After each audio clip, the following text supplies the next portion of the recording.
about something that is going on here right now, and it's extremely important. I wish I didn't have to tell you that, but you know, I promised on Telegram that I'm going to give you a comprehensive analysis of what is going on in the Middle East. At the end of the week, when the visit of President Trump to the region is over, because there's so much fake news all around. Unfortunately, though, some of the news are not fake news. Some of the news are troubling news, worrisome news. And tomorrow with Pastor Barry, I will break down a lot of those things, and you may want to really tune in and watch everything. We're going to talk about everything from the decisions that the Americans did with the Houthis to reach a deal with them, which was apparently not exactly a ceasefire with the Houthis. It was actually speaking to the Iranians who actually told the Houthis. But I'm not going to talk about that right now. I'm not even going to talk about the fact that the US president is receiving a gift of $400 million worth of a presidential plane from a rich Muslim Arab country that funds terrorism.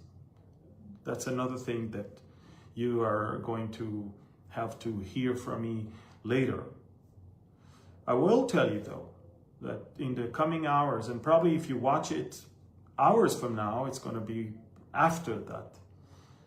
But an American passport holder who is also an Israeli IDF soldier, Edan Alexander, is about to be released by Hamas thanks to the mediation of the US and the Qataris.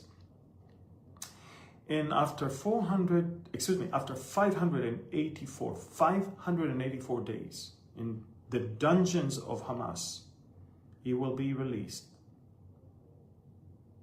It's a wonderful thing, don't you think so? I think so. But I almost threw up when I heard that the Emir of Qatar demanded from President Trump that Edan Alexander will be flown to Doha, so the President of America and the Emir of Qatar will, instead of having a humiliating ceremony in Gaza with Hamas monsters, it's going to be a humiliating ceremony in Doha with the thunder and the patron of Hamas. Think about it. I have never seen any more stupid, diabolic decision like that, to ask the parents of a hostage that was held in the dungeons for 584 days. We're going to help to get your son back, but we want you to come and thank President Trump and the Emir of Qatar. Qatar is the one that funded Hamas, and Qatar is the one that cheered Hamas. And Qatar on October 7th in the morning already issued a statement that they stand behind Hamas, and Israel is to be blamed for the October 7th, even before we shot even one shot. While Edan Alexander was kidnapped, and while women were raped and children were burned and families were massacred and limbs were chopped off, Qatar already issued a statement supporting Hamas. And to ask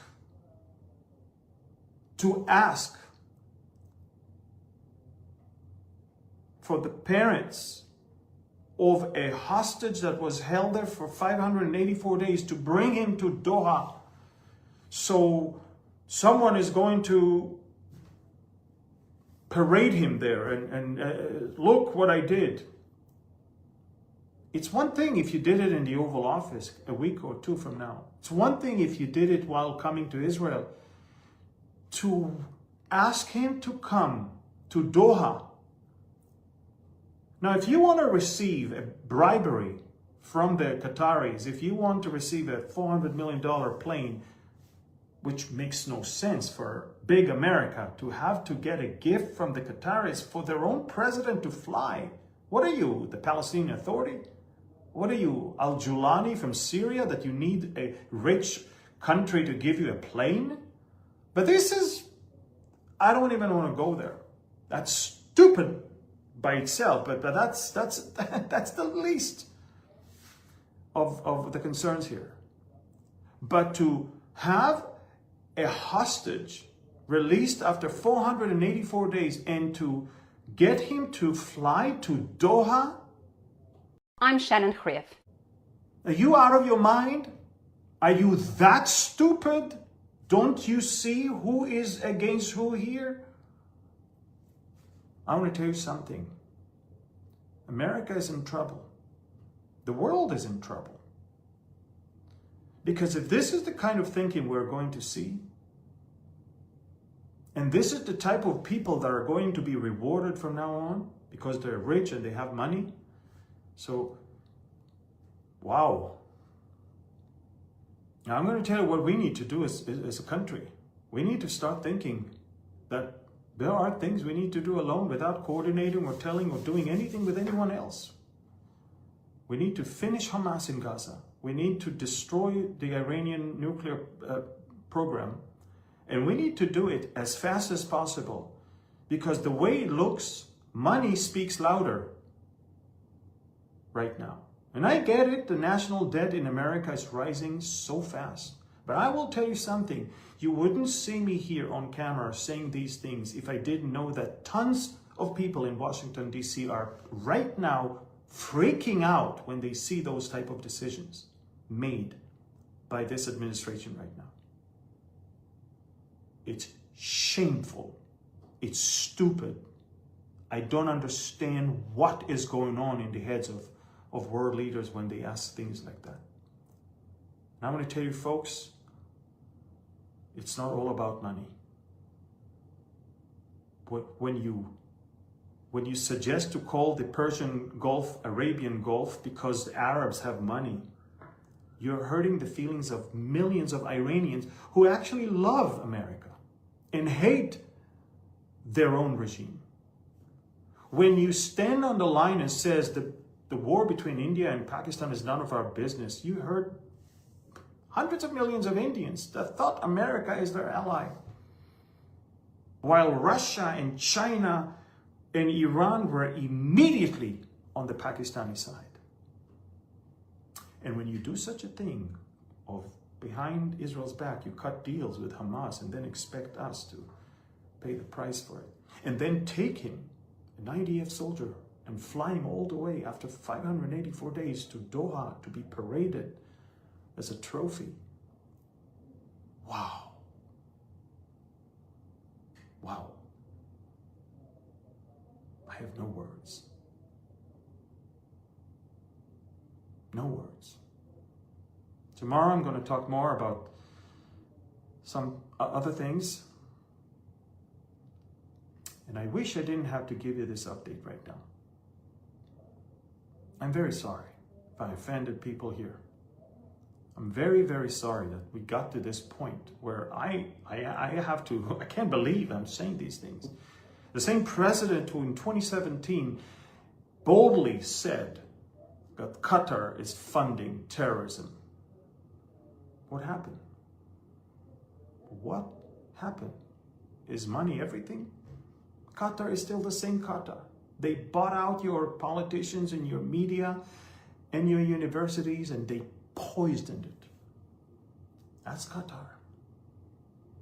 And now, what are you doing? Now, it's one thing again, if you want to do business with them and build some golf courses and hotels and stuff, do it.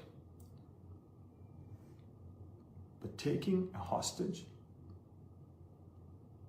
after 584 days in captivity, and for him to thank you personally, you flying to Doha to where the funders and those who funded Hamas, who cheered Hamas, who supports Hamas.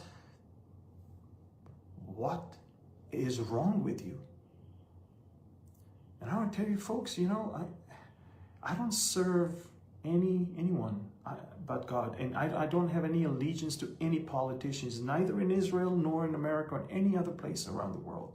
I could care less. Politicians make me want to vomit. But I will tell you, folks, I believe in the God of Israel, and I know the future of this place. We're not going anywhere. We are mentioned in the Bible. We know what's going to happen to us.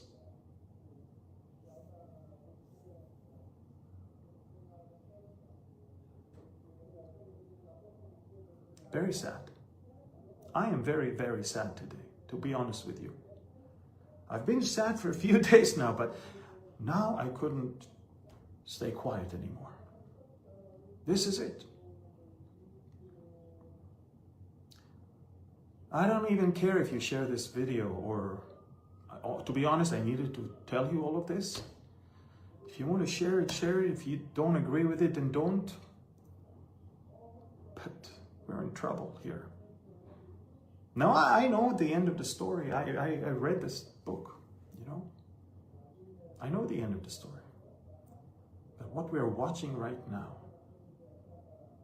is shameful, disgraceful, diabolic decisions to satisfy the most crooked people in the world. For what? For money? For business deals? What has happened to us?